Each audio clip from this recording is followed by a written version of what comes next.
ബി.ജെ.പിയുടെ അടുത്ത മാർഗം ജനങ്ങൾ തന്നെ ഏറ്റെടുക്കുമെന്നാണ് ഞങ്ങൾ വിശ്വസിക്കുന്നത്. ഈ സിനിമ എന്ന് പറയുന്ന സബ്ജക്റ്റിനെ കുറിച്ച് നിങ്ങൾ ചോദിച്ച ഒരൊറ്റ ചോദ്യമാണ്. ആ ചോദ്യത്തിന്റെ എന്റെ ആൻസർ എന്ന് പറയുന്നത്, നിങ്ങൾ ചോദിക്കുന്ന ഒരു ചോദ്യത്തിന്റെ കമന്റിൽ നിന്ന് പോലും പഠിക്കാത്ത അവരെ രഹസ്യ അറകളിൽ അടച്ചതിനു ശേഷം ആ പെൺകുട്ടികൾ പുറത്തു വന്നിട്ടുണ്ട്. അവർ കേരളത്തില് കഴക്കൂട്ടത്ത് 10 ഏക്കർ സ്ഥലത്ത് അവർ വലിയ ഒരു പ്രൊജക്ട് തയ്യാറാക്കി ഇന്ന് അവിടെ പൂച്ച പ്രസവിച്ച് കിടക്കുകയാണ്. ആ 10 ഏക്കർ സ്ഥലത്ത് നമ്മുടെ കുട്ടികൾക്ക് തൊഴിൽ കൊടുക്കേണ്ട KSIDC, കരിമണൽ കർത്ത കല്യാണം കഴിച്ച കമ്പനിയാണ് KSIDC. ദയവ് ചെയ്ത് എൻ്റെ ഈ പത്രസമ്മേളനത്തിലെ വിഷയം എന്ന് പറയുന്നത് 3 കാര്യങ്ങളാണ്.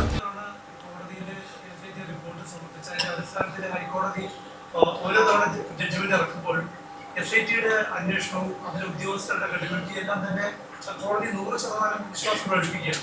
അപ്പോൾ കോടതിക്ക് അതുകൊണ്ട് തന്നെ അതിൽ മറ്റൊരു ഏജൻസി അന്വേഷണം ആവശ്യമില്ല എന്നുള്ള നിലപാടാണ്. അപ്പോൾ അന്വേഷണം ശരിയായ രീതിയിലാണ് എന്ന് കോടതി അല്ലെങ്കിൽ അതിനൊരു സമയമെടുക്കും എന്നുള്ളത് തന്നെ അങ്ങനെ, കാരണം ഒരു വൈഡായിട്ടുള്ളൊരു അന്വേഷണം പോകേണ്ടതുണ്ട്. അതുകൊണ്ടാണ് ഈ സമയം പോലും നീട്ടി കൊടുത്തിരിക്കുന്നത്. ഈ കേസിന്റെ ഒരു ഘട്ടത്തിൽ പോലും കോടതി കേസന്വേഷണത്തിൽ തൃപ്തി രേഖപ്പെടുത്തിയിട്ടുള്ള ഒരു സ്റ്റേറ്റ്മെന്റും അല്ലെങ്കിൽ ഒരു വാക്കും നമ്മുടെ മുൻപാകെ പുറത്തു വന്നിട്ടില്ല. കേസന്വേഷണം തുടരുകയാണ്. പല ആളുകളുടെ മൊഴികളും എടുത്തു കഴിഞ്ഞിട്ടുണ്ട്. ചില മൊഴികളെല്ലാം തന്നെ പൊതുസമൂഹത്തിന്റെ മുന്നിൽ വന്നിട്ടുണ്ട്. ഇത് കേരളത്തിൽ ഒതുങ്ങി നിൽക്കുന്ന ഒരു കേസല്ല, ഇത് തമിഴ്നാട്ടിൽ ഒതുങ്ങി നിൽക്കുന്ന ഒരു കേസല്ല, ഇത് ആന്ധ്രയിലോ തെലങ്കാനയിലോ നിൽക്കുന്ന ഒരു കേസല്ല. ഈ കേസുമായി ബന്ധപ്പെട്ടുകൊണ്ട് നിരവധിയായിട്ടുള്ള സംശയങ്ങൾ നമ്മുടെ മുന്നിൽ നിലനിൽക്കുന്നുണ്ട്. മാത്രവുമല്ല, ഇന്ത്യയിലെ തന്നെ കോൺഗ്രസിലെ അതിപ്രഗത്ഭയായിട്ടുള്ള ഒരു നേതാവായിട്ടുള്ള ശ്രീമതി സോണിയാഗാന്ധിയുടെ വീട്ടിൽ പോലും ഇവിടത്തെ ഈ കൾപ്രിറ്റ് എന്ന് പൊതുസമൂഹം കണ്ടെത്തിയിട്ടുള്ള, പൊതുസമൂഹം ബോധ്യപ്പെട്ടിട്ടുള്ള ഉണ്ണികൃഷ്ണൻ പോറ്റിയുടെ സാന്നിധ്യത്തെ എത്തിക്കാൻ MP-മാർ വരെ ഇടപെട്ടിട്ടുണ്ടെങ്കിൽ ഇത് വലിയ ഒരു കേസാണ്.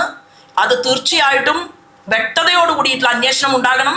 CBI ഈ കേസ് ഏറ്റെടുക്കണം എന്നുള്ളത് തന്നെയാണ് ഈ വിഷയത്തിൽ നമ്മുടെ നിലപാട്.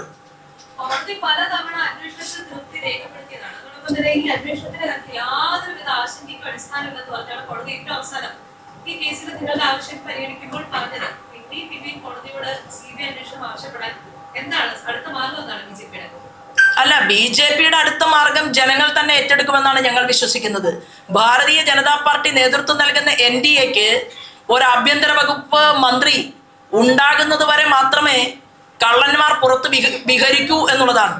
അത് ഭാവിയിൽ സംഭവിക്കും. മറ്റൊരു വിഷയമുള്ളത്, കേരള സ്റ്റോറിയുമായി ബന്ധപ്പെട്ട രാഷ്ട്രീയ ചർച്ചകൾ നടക്കുകയാണ്. അപ്പോൾ നിർബന്ധിച്ച് ബീഫ് കഴിപ്പിക്കുന്നതടക്കമുള്ള സീനുകളുണ്ട്, അല്ലെങ്കിൽ അത്തരം പ്രമേയങ്ങളുണ്ട് അതിനകത്തുണ്ടെന്ന് പറയുന്നു. മാത്രമല്ല, അങ്ങനെ പറയുമ്പോൾ കേരളത്തിലാണെങ്കിൽ അങ്ങനെ ഒരു സാഹചര്യമില്ല. ഇപ്പോൾ ഗോവയാണെങ്കിലും വടക്കിഴക്കൻ സംസ്ഥാനങ്ങൾ BJP ഭരിക്കുന്ന സ്റ്റേറ്റുകളിലാണെങ്കിലും അങ്ങനെ ഒരു സാഹചര്യം ഉണ്ടോ? അപ്പോൾ അതുകൊണ്ട് തന്നെ അതൊരു അടിസ്ഥാനരഹിതമായ വിഷയമല്ലേ അതിലൂടെ കേൾക്കുന്നത്? അല്ല, ഇത് ആ സിനിമയുടെ സംവിധായകനോ അല്ലെങ്കിൽ ആ സിനിമയുടെ തിരക്കഥാകൃത്തോ അതല്ലെങ്കിൽ അതിൽ അഭിനയിച്ച ആരെങ്കിലുമോ ഇതുമായി ബന്ധപ്പെട്ടുകൊണ്ടുള്ള മറ്റു കാര്യങ്ങളൊന്നും നമ്മുടെ മുന്നിൽ വെച്ചിട്ടില്ല. നമ്മളിപ്പോൾ ആകെ കണ്ടിട്ടുള്ളത് അതിൻ്റെ ഒരു ചെറിയ ഒരു ഭാഗം മാത്രമാണ്. അപ്പോൾ തീർച്ചയായിട്ടും ആ സിനിമ മുഴുവൻ കാണാതെ ഞാൻ ആഗ്രഹിക്കുന്നത് ഒരു മെസ്സേജ് നമ്മൾ ഇതിന് മറുപടി പോലും പറയുമ്പോൾ അത് കൂടുതൽ മനസ്സിലാക്കിക്കൊണ്ടായിരിക്കണം എന്നുള്ള ഒരു താല്പര്യം എനിക്കുണ്ട് ഈ വിഷയത്തിൽ. കേരളത്തിൽ നടന്ന യഥാർത്ഥ സംഭവങ്ങളെ അടിസ്ഥാനമാക്കിയാണ് ഈ പറയുന്ന ബീഫ് കഴിപ്പിക്കുന്ന സീൻ ഉണ്ടായിട്ടുള്ളതെന്നാണ് സംവിധായകൻ മാധ്യമങ്ങൾ പ്രതികരിച്ചത്. അങ്ങനെ എവിടെയെങ്കിലും കേരളത്തിൽ നിർബന്ധിച്ച് ബീഫ് കഴിപ്പിക്കുന്നുണ്ടോ? അല്ല, എന്നെ സംബന്ധിച്ച് ഈ വിഷയത്തിൽ ഞാൻ കാണാത്ത, അതായത് ഞാൻ പഠിക്കാത്ത ഒരു വിഷയത്തെക്കുറിച്ച്, ഞാൻ ആ സിനിമ കണ്ടിട്ടില്ല. അപ്പം ആ സിനിമയെക്കുറിച്ച് എനിക്ക് അഭിപ്രായം രേഖപ്പെടുത്തണമെങ്കിൽ കുറച്ച് ദിവസം കൂടി വേണം എന്നാണ്. അത് കഴിഞ്ഞ് നമുക്ക് വീണ്ടും കാണാം എന്നാണ് എനിക്ക് ഈ വിഷയത്തെക്കുറിച്ചുള്ള അഭിപ്രായം. കേരളത്തെ കുറിച്ച് മാത്രമല്ല, ഇന്ത്യയിൽ നടന്ന സംഭവമാണെന്ന് പറഞ്ഞാണ് ഡയറക്ടർ പല സ്ഥലത്തും പറഞ്ഞിരിക്കുന്നത്, കേരളത്തിലെ മാത്രമല്ല. പക്ഷെ എന്നാലും ആ സിനിമയ്ക്ക് കേരള ഫയൽസ് എന്നൊരു പേര് കൊടുക്കാൻ അതിനൊരു ദുരുദ്ദേശം കാണുന്നു. അങ്ങനെ ഒരു സിനിമയ്ക്ക് പേരിടുന്നതുമായി ബന്ധപ്പെട്ടുകൊണ്ട് ആവിഷ്കാര സ്വാതന്ത്ര്യത്തിന് വേണ്ടി ഏറെ ചർച്ചകൾ നടത്തിയിട്ടുള്ള കേരളത്തിലെ പൊതുസമൂഹത്തിന്റെ മുന്നിൽ നമ്മൾ ആ ഒരു വിഷയത്തെക്കുറിച്ച് ഇപ്പോൾ അതിനെ തർക്കം വെക്കേണ്ടതുണ്ടോ എന്നുള്ള കാര്യത്തിൽ എനിക്ക് സംശയമുണ്ട്. മാത്രവുമല്ല, ഞാൻ ആഗ്രഹിക്കുന്നത്, ഭാരതീയ ജനതാ പാർട്ടി ആഗ്രഹിക്കുന്നത്, ഇവിടെ ഞങ്ങളുടെ പ്രസ്ഥാനത്തിന്റെ പഞ്ചതത്വങ്ങളിൽ ഒന്ന് എന്ന് പറയുന്നത് ഭാവാത്മക മതേതരത്വം എന്നുള്ള പോയിന്റാണ്. ആ ഭാവാത്മക മതേതരത്വത്തോടു കൂടി ഞങ്ങളുടെ പ്രസ്ഥാനം മുന്നോട്ട് പോകുമ്പോൾ ഞങ്ങൾ ആഗ്രഹിക്കുന്നത് നിങ്ങൾ ചോദിക്കുന്ന ഒരു ചോദ്യത്തിന്റെ കമന്റിൽ നിന്ന് പോലും പഠിക്കാത്ത ഒരു വിഷയത്തെക്കുറിച്ച് അഭിപ്രായം പറയണം എന്ന് ഞാൻ ഇപ്പോൾ തൽക്കാലം അതിനെക്കുറിച്ച് എനിക്കറിയില്ല. അപ്പം ഞാൻ അറിയാത്ത കാണാത്ത ഒരു വസ്തുതയെക്കുറിച്ച് എനിക്ക് പറയാൻ സാധിക്കില്ല. എന്നാൽ നമുക്ക് ഒട്ടേറെ പെൺകുട്ടികൾ പല കേന്ദ്രങ്ങളിലും അവരെ രഹസ്യ അറകളിൽ അടച്ചതിനു ശേഷം ആ പെൺകുട്ടികൾ പുറത്തു വന്നിട്ടുണ്ട്. അങ്ങനെ പുറത്തു വന്നിട്ടുള്ള പെൺകുട്ടികളുടെ അവർ ഒരുമിച്ച് കൂടിയിരിക്കുകയും അവർ അവരുടേതായിട്ടുള്ള അവർ ജീവിക്കാൻ വേണ്ടിയിട്ടുള്ള ചില പ്രവർത്തനങ്ങളിലൊക്കെ ഏർപ്പെടുന്ന സമയത്ത് അവർ ഇന്ന് കേരളത്തിലുണ്ട്. ഞാനല്ല അത് പറയേണ്ടത്, അത് നിങ്ങളാണ് പറയേണ്ടത്. ഈ സിനിമ എന്ന് പറയുന്ന സബ്ജക്റ്റിനെ കുറിച്ച് നിങ്ങൾ ചോദിച്ച ഒരൊറ്റ ചോദ്യമാണ്. ആ ചോദ്യത്തിന്റെ എൻ്റെ ആൻസർ എന്ന് പറയുന്നത് ആ സിനിമ മുഴുവനായിട്ട് കണ്ടതിന് ശേഷം മാത്രമേ ഞാൻ ആ വിഷയത്തിൽ മറുപടി പറയൂ. ഒരു പത്രസമ്മേളനം, ഞാൻ ഉദാഹരണം പറയാം, ഒരു പത്രസമ്മേളനം ഞാൻ നടത്തുന്നത് എൻ്റെ പ്രിയപ്പെട്ട മാധ്യമ പ്രവർത്തകന്മാർ ഞാൻ പറയുന്ന വിഷയങ്ങളിലെ ഗൗരവതരമായിട്ടുള്ള ഏതെങ്കിലും ഒരു കാര്യം, ഒരു ചോദ്യമോ ഒരു ഉത്തരമോ കേരളത്തിലെ പൊതുജനങ്ങളുടെ മുൻപാകെ എത്തിക്കണം എന്നുള്ള അപേക്ഷയുമായിട്ടാണ് ഞാൻ നിങ്ങളുടെ മുന്നിൽ ഒരു പത്രസമ്മേളനവുമായിട്ട് വരുന്നത്. കഴിഞ്ഞ ദിവസം കേരളത്തിലെ പൂട്ടിക്കെട്ടിയിട്ടുള്ള പൊതുമേഖലാ സ്ഥാപനങ്ങളെക്കുറിച്ചും താപ്പറിനെ പോലെയുള്ള ഒരു വലിയ നിരവധി ആയിരക്കണക്കിന് വ്യക്തികൾക്ക് ജോലി കൊടുക്കുന്ന ഒരു മുതലാളിയാണ് മിസ്റ്റർ താപ്പർ.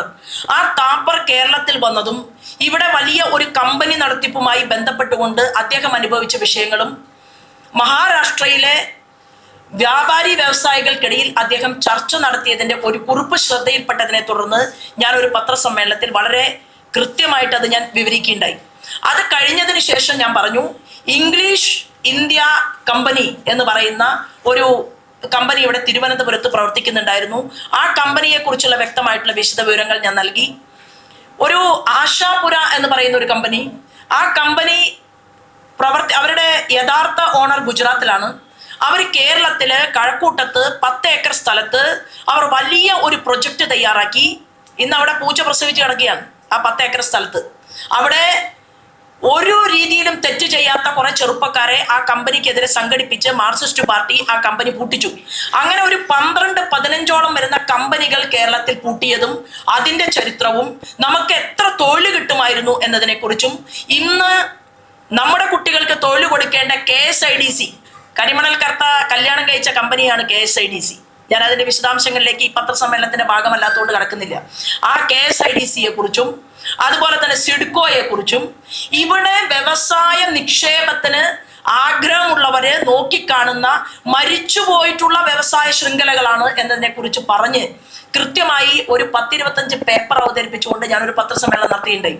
എന്നാൽ ആ പത്രസമ്മേളനത്തിനൊടുവിൽ ബുദ്ധിമാനായിട്ടുള്ള ഒരു പത്രപ്രവർത്തകൻ ചോദിച്ച ഒരു ചോദ്യം, യഥാർത്ഥത്തിൽ ഞാൻ എൻ്റെ ശ്രദ്ധയിൽപ്പെടാത്ത എല്ലാ പ്രസംഗങ്ങളും കാണാനുള്ള ഒരു സമയമുള്ള ഒരാളല്ല ഞാൻ.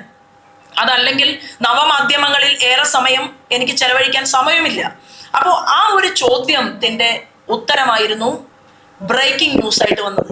എനിക്ക് സന്തോഷം.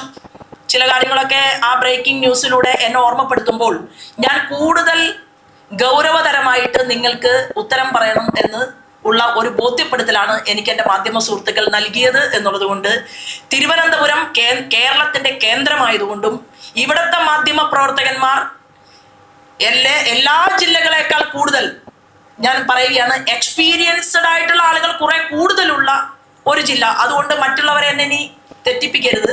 തൃശ്ശൂരിലെ മാധ്യമ സുഹൃത്തുക്കൾ എൻ്റെ സുഹൃത്തുക്കളാണ്, പാലക്കാടുള്ളവരും എൻ്റെ സുഹൃത്തുക്കളാണ്. ഞാൻ പറഞ്ഞു വന്നത്, ദയവ് ചെയ്ത് എൻ്റെ ഈ പത്രസമ്മേളനത്തിലെ വിഷയം എന്ന് പറയുന്നത് 3 കാര്യങ്ങളാണ്. 1, ശബരിമലയിലെ സ്വർണ്ണക്കൊള്ളയാണ്. 2, ബഹുമാനപ്പെട്ട കാന്തപുരം അബൂബക്കർ മുസ്ലിയാറിൻ്റെ അദ്ദേഹം പ്രധാനമന്ത്രിയെ കണ്ട വിഷയമാണ്. 3ാമതായിട്ട് ഞാൻ നിങ്ങളുടെ മുന്നിൽ വെച്ചിട്ടുള്ളത് നിങ്ങളും ഞാനും ചർച്ച ചെയ്യപ്പെടേണ്ട ഭാവി കേരളത്തെക്കുറിച്ചുള്ള ഒരു വസ്തുതയാണ്. സിനിമയെക്കുറിച്ചുള്ള ഒരു ചോദ്യം അടുത്ത പത്രസമ്മേളനത്തിൽ ചോദിക്കാം. അപ്പം ഞാൻ മറുപടി പറയും എന്നാണ് എനിക്ക് നിങ്ങളോടുള്ള അപേക്ഷ.